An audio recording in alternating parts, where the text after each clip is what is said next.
Sa ulo ng mga nagbabagang balita, liberalismo sa iba't ibang panig ng daigdig mula sa Asia, Africa, Europe, Amerika at Oceania. Ano nga ba ang turing? Ang lahat ng iyan sa pagbabalik ng Balitang Pandaigdigan.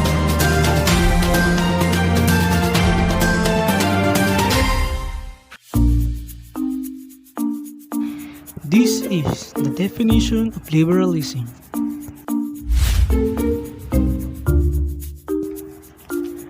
Liberalism is a political ideology that based on liberty and equality.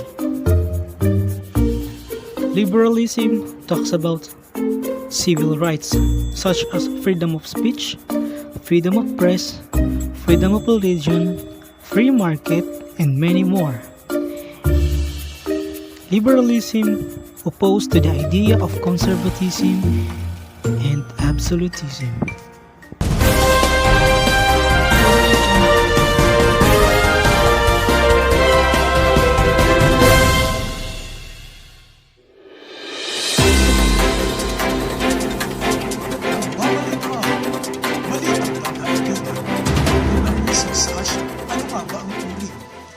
To discuss the basic foundation, paano na-impluensyahan ang Asian ng political ideology ng liberalism, yayamang una itong nagmula sa kontinente ng Europe na lumaganap lamang sa Amerika hanggang dito sa Asia. Here it goes. Alam naman natin na ang Europa ay may pamamalakad na imperialism na kung saan they wanted to extend their policy or state policy by gathering or occupying another territories to rule. Taong 19th century, mas umigting pa ang pamamalakad ng European countries sapagkat meron silang mga power technology advances katulad ng army and military weapons na wala ang karamihan sa Asian countries gaya ng India at China. Sa panahong iyon, mas mabilis na nasakop ng European countries ang bawat bansa at teritoryo na magustuhan nila. Gayon din ang Europa ay may political system na demokrasy at liberalism sapagkat kahit papaano ay naniniwala pa rin naman sila sa karapatan ng bawat tao na mamuhay at mamalakad. Balik tayo noong taong 19th century. Dito ipinakilala ng Europe ang imperialism with the same idea as nationalism. Noong una ipinapakita lamang ng mga European na ang pakay nila sa panghihimasok ng ibang bansa sa Asia ay capitalism for trading and to obtain resources lang daw, hanggang sa mapunta na sa politics, army, national security, their religion which is Christianity, and social Darwinism na isang European thought. Ang unang European colony na nagmula sa England at sinundan ng British na kung saan nagkaroon ng trading system between British and East India. Ang pamamayagpag ng Mongol Empire ng mga panahong iyon na siyang kumukontrol at namumuno sa karamihan ng South Asian countries ay pinalitan ng British Empire.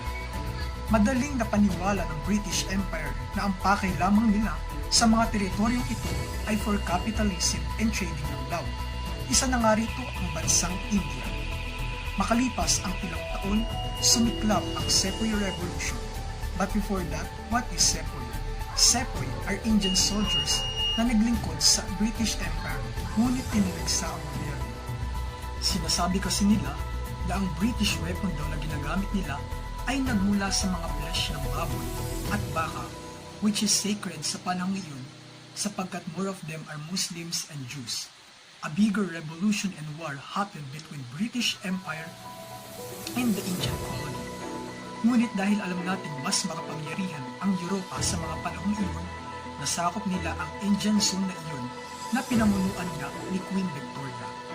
Dito na lumaganap ang iba't ibang ideolohiya na pang-Europa, kagaya ng demokrasy, capitalism, at higit sa lahat ang liberalism na sinundan nga ng mga sumunod pang namuno dito. Wow! Easy influence naman pala ang liberalism sa India noong panahon iyon. Ngunit hindi pa rito natapos, sapagkat noong 1850 pala, sumiklab naman sa China ang Taipei Revolution. Gusto kasing agawin ng Taipei ay ang Nanjing at maging capital nito. At gusto rin nilang pamunuan ang malaking bahagi ng South China. Nagsimula ito sa pamumuno ni Hong Shi-Huang, isang middle-class hakim na may vision at nakakausap daw ang Diyos. Nagkaroon siya ng 30,000 followers at sapat na bilang na ito upang bumuo ng revolusyon sa gobyerno. Habang nagkakagulo ang China sa sitwasyong iyon, dahil may katalinuhan nga ang taga-Europa, nang himasok sila at tinulungan na mapabagsak ang King's government sa China. Sa pag-aakala na masasakop ng Europa ang bahagi ito ng China ay nagkamali sila. They also do the trading system sa China kagaya ng ginawa nila sa India, subalit hindi sila nagtagumpay. Samantalang, katulad ng bansang India, nagkaroon ng din ng trading system between British and Japan na nagresulta upang mapalaganap rin nila ang kanilang Western ideology. Kagaya nga ito ng mga ideas na capitalism, liberalism with constitution sa bansang Japan. While on the other hand, kung pag-uusapan naman ang pag-acquire ng liberalism from Asia to Europe, intellect from Middle East such as Arab, Ottoman, and Persian ay voluntary talagang pumunta sa Europa upang pag-aralan ang Western literature gaya ng science at liberal ideas. Pagbalik nila sa kanilang mga rehiyon, naisipan nila itong i-apply. Isa na nga ang liberalism for improvement and progression daw ng kanilang political system. O diba, may part pala sa history na hindi na kailangan manakot ng Europe sa Asia para lang ma-impluensyahan tayo ng kanilang Western ideas. Kung kaya't masasabi kong ang capitalism, democracy, and liberalism are interrelated words sa isa't isa. They support each other. Sa panahon ngayon, maraming naitulong ang liberalismo sa India. Ang unang bansang nag-acquire nito sa Asia, gaya ng foundation of educational institutions, building up newspapers and journals, defend human rights and liberty, etc. All of these were acquired because of liberalism. Tandaan, liberalism talks about liberty and equality, and it has huge impact in most of the Asian countries. Narito ang mga bansa na mayroong liberalismo sa Asia. Namumuna ng ariyan ang India, sinusundan ng Bangladesh, Hong Kong, Japan, Malaysia, Lebanon, Philippines, Taiwan, and Thailand. While ang mga bansa naman na wala nito ay ang Kuwait, Nepal, Tajikistan, Vietnam, at Iran. Dahil sa liberalism, mas nakilala ng mga bansa sa Asia ang bawat karapatan ng mamamayan and obtain equality and respect with each other. Yan po ang aking ulat ng liberalismo mula rito sa Asia. Ako si Frederick Diazmo. Para naman sa ulat liberalismo ng kontinenteng Africa, narito si Alan Alcantara para magulat. Alan, what's the condition of liberalism there, Africa?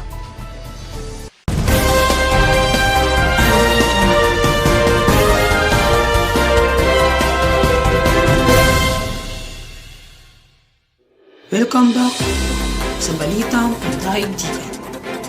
Here's the report of liberalism here in Africa. African liberalism. Liberalism in Africans appears only as passive victims or beneficiaries of European policies. In the early 19th century, many Africans shared liberal aspirations for the good society based on the free trade, constitutional government, and individual property. However, African liberalism was articulated in the context of an existential crisis provoked by the new European order. Black liberalism has deep roots in South Africa. During the 1950s, the short-lived Liberal Party boasted among its leadership black liberal such as Selby, Miss Monk, and Jordan Mubale. Bottom up whom began political life in the ANC. Under their influence, its branches in Natal province railed to the cause of black farmers who were forced of their land by apartheid. This was liberal issues, the denial of property rights on racial grounds. But it was also a burning issue for many black people in Natal because of its campaign. the party attracted a substantial black membership in the province. Today, a liberalism led by black people who do not wish to become white may be even more possible. The black professional and business class has grown substantially over the last quarter of a century. Many of its members don't feel at home in any of the political parties, while many may find liberalism unappealing. A substantial number might endorse it enthusiastically, as long as it does not confuse whiteness with liberalism. And that's the condition of liberalism in Africa. I am Alan Joshua Alcantara at Balitang Pambansa reporting. Here's Nathaniel Malapitan for Europe Report of Liberalism. Nathaniel?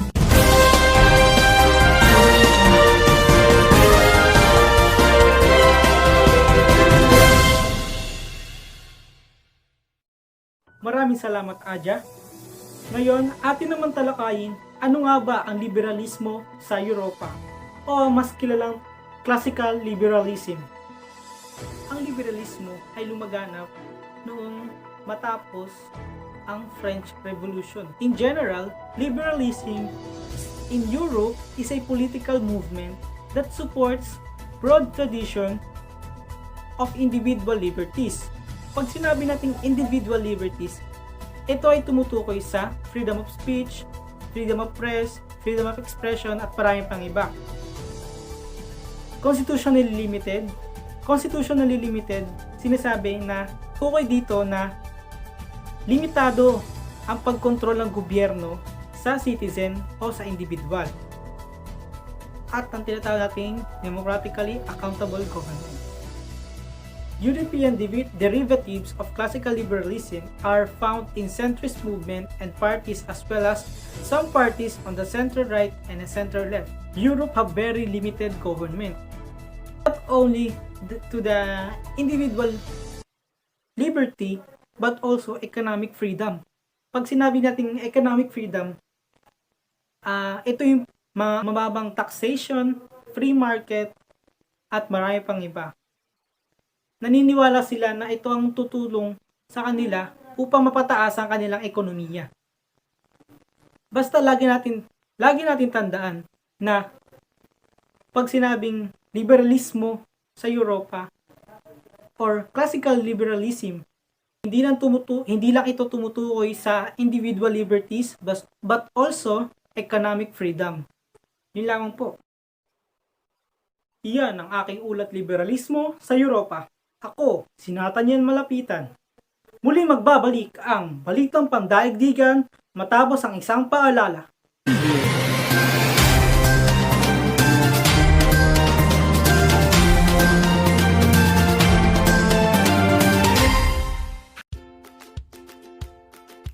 Alam niyo ba? Alam niyo ba?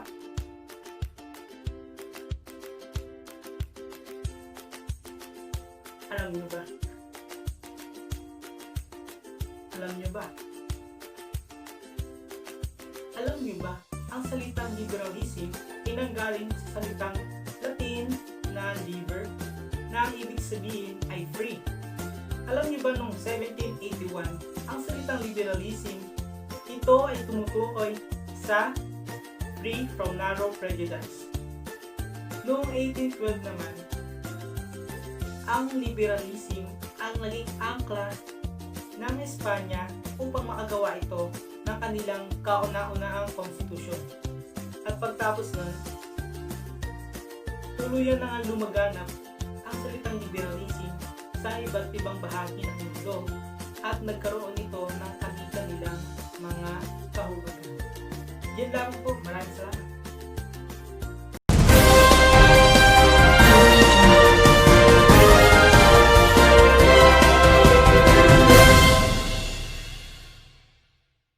Welcome back to Balitang Pandaigdigan. Here's the Liberalism Report here in America. American liberalism is a political and moral philosophy based on what liberals consider the unalienable rights of the individual. The fundamental liberal ideas of freedom of speech, freedom of press, freedom of religion, and separation of church and state. The right of due process and equality under the law are widely accepted as a common foundation of liberalism. Since 1930s, the term liberalism is usually used without a qualifier to refer to social liberalism, a variety of liberalism that endorses a regulated market economy and the expansion of civil and political rights, with common goods considered as compatible with or superior to the freedom of individuals. This political philosophy was exemplified by Franklin D. Roosevelt's New Deal policies and later on Lyndon B. Johnson's Great Society. Other accomplishments include the Works Progress Administration and the Social Security Act in 1935, as well as the Civil Rights Act of 1964 and the Voting Rights Act 1965. American liberalism has three varieties. First, the early liberalism. The United States was the country to be founded on the liberal ideas of John Locke, which is the father of liberalism, and the other philosopher of the Enlightenment. With no monarch, no hereditary aristocracy, and one individual state established religion, the federal government was free from establishing religion kept by the First Amendment. The United States Bill of Rights guarantees every citizen the freedom to advocate by liberalist philosophers, namely equality under the law. However, both before and after the country was founded, legal questions concerning the scope of this right and freedom arose. In the Dred Scott decision of 1856 to 1857, the Supreme Court ruled that states' rights only applied to white men and the black had no rights whatsoever that any white man was obligated to respect.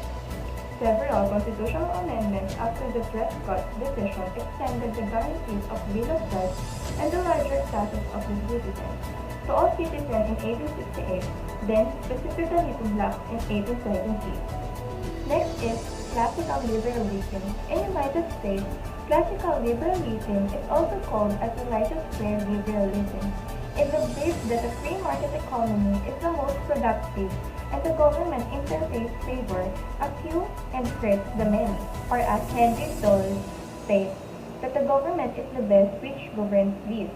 Classical liberalism is a philosophy on individualism and self-responsibility with a little concern for group or sub-community. Classical liberalism in the United States believes that the economy is left to the natural forces of supply and demand. Free of government intervention, the result is the most abundant satisfaction of human wants. Modern classical liberals oppose the concept of social democracy and the welfare state.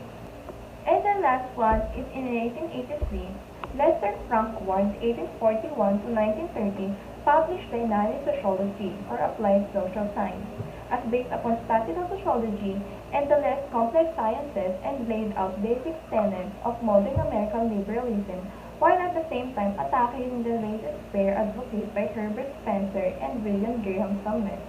Ward was a passionate advocate of sociology that would intelligently and scientifically direct the development of society.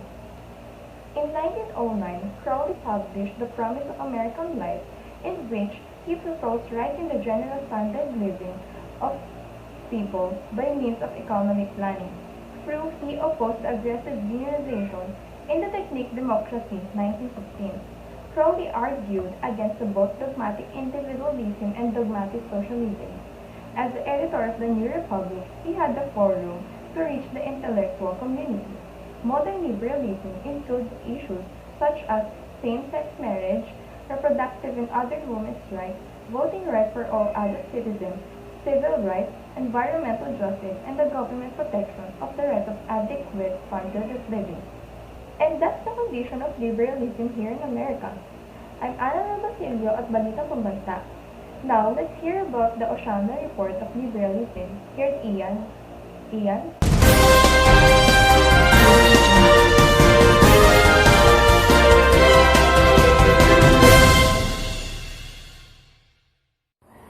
Maraming salamat, Bel. Ngayong nalaman na natin kung ano-ano nga ba ang mga ganap ng liberalismo sa Amerika, Africa, Europe at Asia, Ngayon ay panahon na para alamin naman natin kung ano ang mga kaganapan ng liberalismo sa Oceania. Bago tayo magtungo sa liberalismo, alamin muna natin kung ano-ano nga ba ang mga bansa o lugar na nakapaloob sa Oceania. Nariyan ang Fiji, Kiribati, Nauru, New Zealand, Palau, Australia, Micronesia, Samoa, Tonga, Tuvalu, Papua New Guinea, Marshall Island at Solomon Island. Kung meron man kayong hinahanap na bansa o lugar na hindi ko nabanggit, pwede nyo namang itanong kay Google. Bansa ay kinakailangan pumili ng ideolohiyang mag-fit sa kanilang bansa upang sa ganoon ay maging malaking tulong ito sa mga mamumuno at sa mga bansang pinamumunuan nito.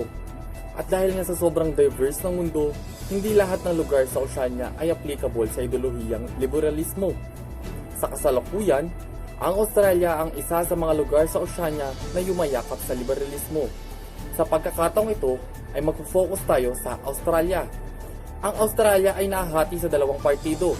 Ang center-left na pinamumunuan ng di pinangalanang partido na yumayakap sa komunismo at center-right na pinamumunuan ng Partidong Liberal na yumayakap sa ideolohiyang liberalismo. Noong late 1980s to 1990s, nagsagawa ng isang kilos protesta ang mga manggagawa ng buong Australia upang isulong ang kanilang mga karapatan. Sa mga panahong ito, nakapaloob ang Australia sa komunismo na siyang nagpapatakbo ng iba't ibang negosyo sa nasabing bansa. Kapansin-pansin din ang mataas na ekonomiya ng bansa dahil sa mga nakatayong industrial infrastructure. Ngunit hindi masyadong nabibigyan ng karapatan ang mga manggagawa. Ang nasabing Australian Labour Movement ang siyang naging mitya ng paglisan ng mga komunist sa nasabing bansa.